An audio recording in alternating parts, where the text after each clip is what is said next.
معزز ناظرین السلام علیکم۔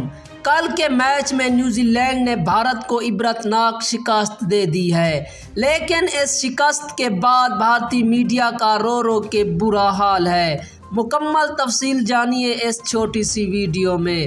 اس سے پہلے نئے آنے والے دوستوں سے گزارش ہے کہ چینل کو سبسکرائب کر دیں اور ساتھ لگے بیل آئیکن کو انیبل کر دیں تاکہ ہماری ہر ویڈیو آپ تک پہنچ سکے۔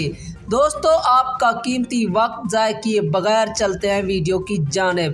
جیسا کہ آپ جانتے ہیں کہ بھارت اور نیوزی لینڈ کے درمیان ایک ناک آؤٹ میچ کھیلا گیا تھا۔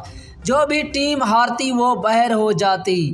ناظرین، وہ میچ بھارت ہار چکی ہے اور وہ سیمی فائنل کی دوڑ سے باہر ہو چکی ہے۔ اب بھارتی ٹیم کا اپنے وطن واپس جانا کنفرم ہو چکا ہے اور اسے ورلڈ کپ کے صرف 2 میچز ہی کھیلنے ہیں۔ آپ سے ہماری گزارش ہے کہ اس ویڈیو کو لائک کر دیں اور شیئر کر دیں۔